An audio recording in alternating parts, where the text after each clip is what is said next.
Assalamualaikum warahmatullahi wabarakatuh. Waalaikumsalam warahmatullahi wabarakatuh. Kami akan mempresentasikan bab tentang bimbingan belajar di sekolah dasar. Dengan anggota kelompok, saya Afifah Mar'atus Solihah, dan teman saya Laila Qadrina Safira dan Siti Hoiriah. Peta konsep. Poin A ada definisi bimbingan belajar, B fungsi bimbingan belajar, C strategi pembelajaran, D konsultasi belajar, contoh pemecahan masalah kesulitan belajar, dan yang terakhir F, peran guru dalam bimbingan belajar di sekolah dasar.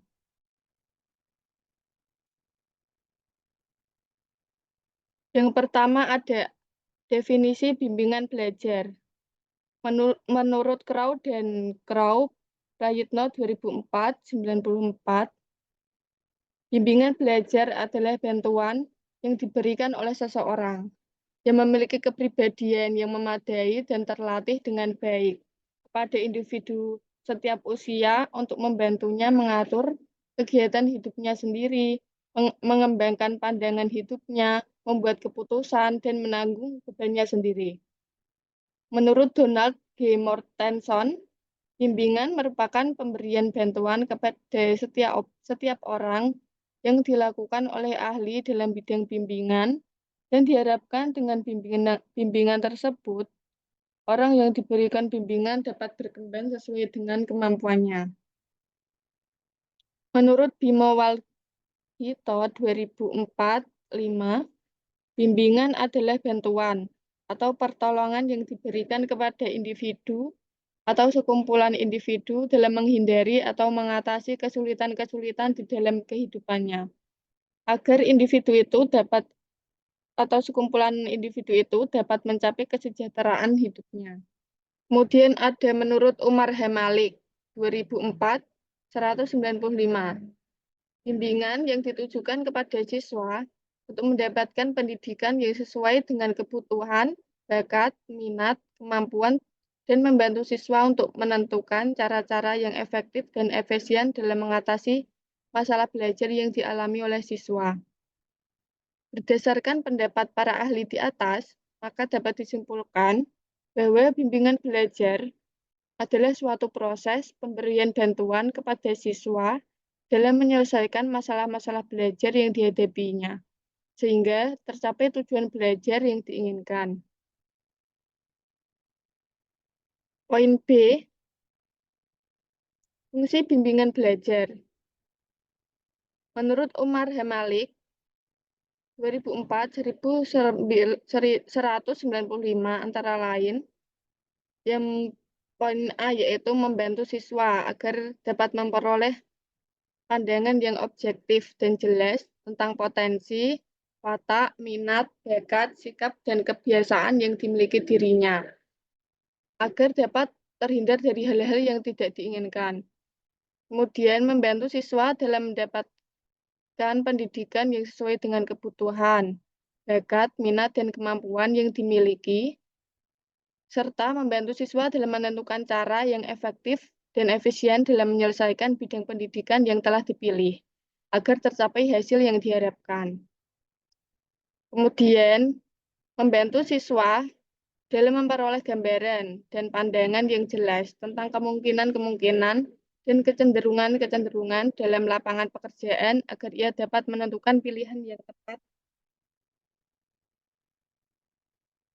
Sedangkan menurut Nona Syaodi 2003-237, bimbingan belajar mempunyai fungsi A. Fungsi pemahaman individu, yaitu membantu para siswa di dalam pemahaman individu, baik individu dirinya ataupun orang lain. B. Fungsi pencegahan dan pengembangan, yaitu mencegah siswa berkembang ke arah negatif atau destruktif dan mendorong siswa untuk berkembang ke arah yang positif atau konstruktif. C. Yaitu fungsi membantu Memperbaiki penyesuaian diri, yaitu membantu siswa dalam menyesuaikan dirinya dengan lingkungan di sekitarnya. Yang C yaitu strategi pembelajaran dalam membimbing secara individu dan kelompok. Strategi bimbingan individu yang dapat diterapkan. Yang pertama ada wawancara, yaitu melibatkan interaksi antara guru dan siswa. Memungkinkan guru untuk memahami potensi, minat, dan bakat seorang siswa. Guru harus memiliki pengetahuan tentang teori dan melakukan praktik konseling, serta disiplin ilmu penyelidikan terkait bimbingan dan konseling tersebut. Yang kedua, teknik genogram, yaitu strategi yang digunakan untuk memahami dinamika keluarga dan hubungan antar individu. Membantu siswa dalam memahami dirinya dan hubungannya dengan orang lain. Teknik genogram merupakan pola grafis yang menggambarkan asal-usul keluarga dari peserta didik dari 3 generasi, yaitu generasi kakek atau neneknya, ayah atau ibunya, dan generasi dirinya. Kemudian yang ketiga dari riset dan pengembangan, meliputi penelitian, pengembangan kegiatan bimbingan konseling pada siswa, dan kegiatan pelatihan bimbingan konseling bagi guru. Ditujukan agar guru memiliki kemampuan dalam mengikuti kegiatan-kegiatan ini untuk meningkatkan kemampuan dalam melaksanakan bimbingan dan konseling kepada peserta didiknya. Kemudian strategi bimbingan kelompok yang dapat diterapkan. Yang pertama ada bimbingan kelompok, yaitu strategi yang melibatkan kegiatan kelompok yang memanfaatkan dinamika kelompok. Misalnya interaksi saling mengeluarkan pendapat, memberikan tanggapan, dan saran. Kemudian bimbingan kelompok untuk menerbitkan grid akademik, yaitu suatu strategi yang bertujuan untuk meningkatkan kemampuan siswa dalam mencapai tujuan jangka panjang melalui konsistensi minat dan ketahanan dalam berusaha. Yang ketiga, bimbingan kelompok untuk meningkatkan moral siswa. Strategi ini bertujuan untuk memanfaatkan dinamika kelompok untuk memecahkan masalah moral siswa, sehingga membantu siswa dalam mengembangkan moral yang memuaskan dan menjadi pribadi yang lebih baik untuk masa depannya. Kemudian dilanjut Mbak Laila. D. Konsultasi belajar. Konsultasi belajar adalah layanan yang ditawarkan oleh institusi pendidikan untuk membantu siswa mengatasi permasalahan belajar. Konsultasi belajar dapat bermanfaat bagi siswa karena berbagai alasan. Berikut beberapa manfaat melakukan konsultasi belajar bagi siswa. 1. Mengatasi kesulitan belajar.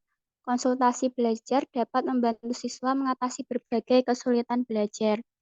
Boleh jadi siswa mengalami kesulitan memahami materi pelajaran, keterlambatan belajar, atau bahkan masalah kecemasan yang memengaruhi prestasi belajarnya. 2. Meningkatkan motivasi dan kemandirian belajar. Konsultasi belajar dapat membantu meningkatkan motivasi dan kemandiriannya belajar. Dengan bantuan yang tepat, siswa menjadi lebih bersemangat dan termotivasi untuk belajar. Yang ketiga, mengatasi masalah sosial. Konsultasi belajar dapat membantu siswa mengatasi masalah-masalah sosial yang dihadapinya. Konflik dengan teman sekelas atau masalah dalam hubungan dengan guru dan staf sekolah terkadang memerlukan bantuan jasa konselor profesional. 4. Memilih karir yang tepat. Konsultasi belajar dapat membantu siswa memilih karir yang tepat berdasarkan minat, bakat, dan keahlian yang dimiliki masing-masing individu. Fokus pada kelebihan individual seperti ini memperbesar peluang siswa untuk meraih kesuksesan di masa depannya.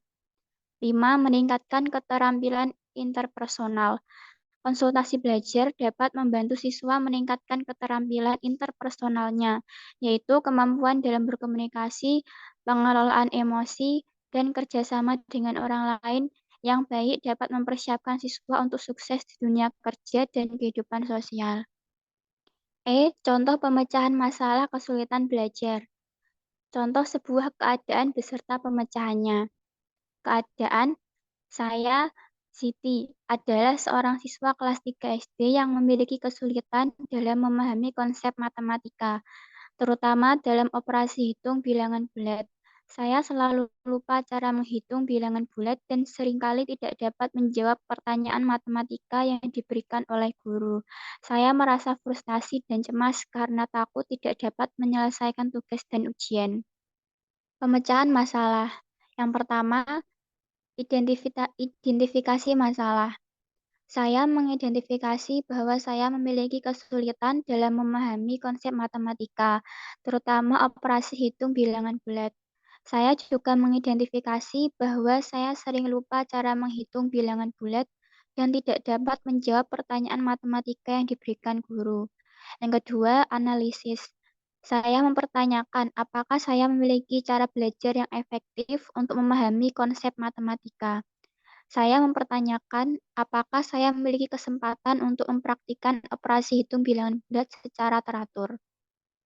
Yang ketiga, pemecahan. Saya memutuskan untuk meminta bantuan guru saya untuk memahami konsep matematika lebih lanjut. Saya memutuskan untuk mempraktikkan operasi hitung bilangan bulat secara teratur dengan menggunakan bahan ajar yang tersedia. Saya memutuskan untuk meminta teman saya yang lebih pandai dalam matematika untuk membantu saya memahami konsep matematika. Yang keempat, ada pengawasan dan evaluasi. Saya dan guru memantau kemajuan dalam memahami konsep matematika dan operasi hitung bilangan bulat.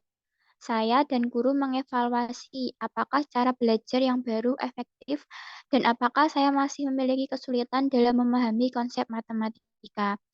Dengan mengikuti langkah-langkah di atas, saya dapat memecahkan masalah kesulitan belajar. Fasilitator. Guru berperan sebagai fasilitator dalam proses pembelajaran.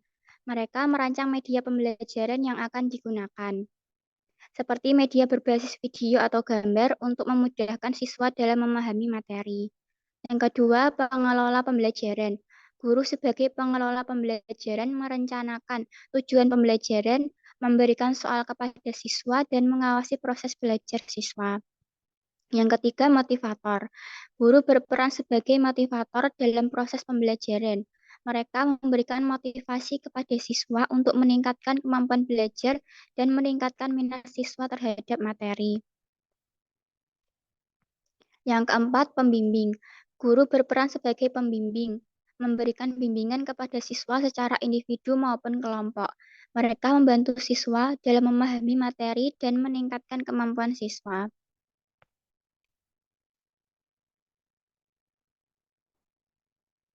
Yang kelima, demonstrator. Guru berperan sebagai demonstrator, menunjukkan sikap terpuji kepada siswa dan menggunakan media pembelajaran serta metode pembelajaran yang efektif. Yang keenam, pemberi bimbingan khusus. Guru berperan sebagai pemberi bimbingan khusus, memberikan bimbingan belajar yang sangat besar dan aktif, seperti pemberian tindakan pengarahan belajar, informasi-informasi belajar, dan menciptakan situasi belajar yang menyenangkan. Yang ketujuh, pengelola proses belajar mengajar. Guru sebagai pengelola proses belajar mengajar di kelas memiliki peran yang sangat besar dalam memberikan bimbingan, khususnya bimbingan belajar. Yang terakhir adalah sesi tanya jawab. Silakan yang mau bertanya. Saya Nurlaila Tuniswa izin bertanya. Bagaimana solusi yang harus dilakukan seorang guru agar ketercapaian pembelajaran siswa tidak mengalami kegagalan?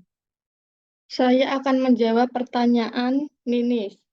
Solusi apa yang harus dilakukan seorang guru agar ketercapaian pembelajaran siswa tidak mengalami kegagalan, yaitu untuk meningkatkan ketercapaian pembelajaran siswa dan mengatasi kegagalannya, seorang guru dapat melakukan beberapa cara. Yang pertama, mengidentifikasikan kelayakan belajar.